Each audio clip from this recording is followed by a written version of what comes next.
Matagal nang nakaprograma ang resulta ng 2025 midterm election ayon sa isang kilalang anti-electoral fraud advocate. Ayon pa kay Attorney Glenn Chong, sadya umanong dinaya ang eleksyon para masigurong panalo ang mga kandidato ng ruling administration. Alamin ang buong detalye mula kay Carla Abellana. Hindi talaga mapagkakatiwalaan ang resulta ng 2025 midterm election ayon kay Attorney Glenn Chong, isang kilalang anti-electoral fraud advocate.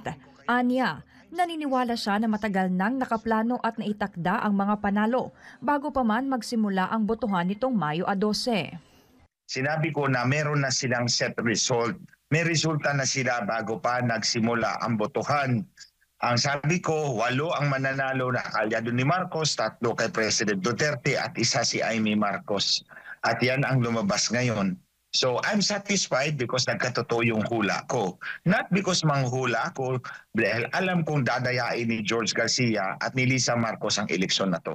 Maraming botante ang naglabas ng kanilang pagkadismaya dahil sa hindi pagkakatugma ng resulta sa inaasahan nila. Paliwanag ni Attorney Glenn, kahit magkatugma ang balota at resibo ng botante, posibleng naipasok ang pandaraya sa back-end ng automated election system, isang proseso na mahirap makita ng publiko, poll watchers o iba pang ahensya maliban sa COMELEC. So, dito makikita natin na pwede ang balota at ang resibo ay magtugma. Pero pagdating sa generation ng election return, pagpindot ng count the votes, generate EML results file, nandoon papasok ang daya. So that's how as far as we can pinpoint kung saan ang daya posibleng nangyari. Hindi rin ikinagulat ni Attorney Glenn Chong ang uniform na ranking ni Pastor Apollo C. Quiboloy sa partial local results na anyay kahawig ng kontrobersyang naganap noong 2013 elections.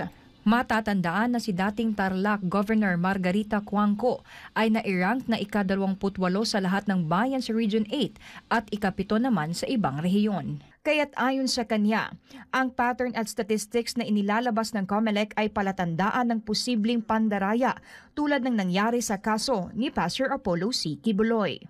The best way that we can determine kung may daya is sa numbers, sa statistics.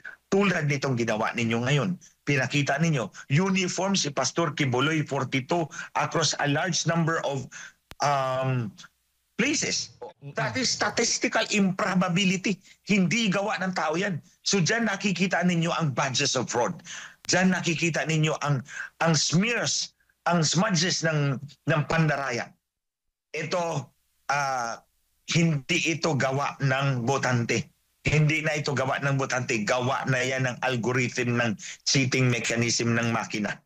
Ang dayang otomatiko, ang dayang nandoon sa loob ng makina ay hindi nakikita ng ating mga mata. Kahit idilat pa natin ang lahat ng mata natin dyan, wala tayong mahuhuli dahil ang daya ay nandoon sa loob ng makina. Dagdag pa ni Attorney Glenn, patuloy ang kontrobersya sa bawat halalan lalo na't bilyon-bilyong piso ang ginagastos ng gobyerno para dito. Saan ka? And we're spending billions of pesos. Ito ngayon, this is the most expensive election. We spent close to 40 billion or a little more than 40 billion pesos siguro, all in all. 18.2 billion rental lang ng makina. And this is what we got. Para sa Diyos at Pilipinas Kumal, Carla Abellana, SMNI News.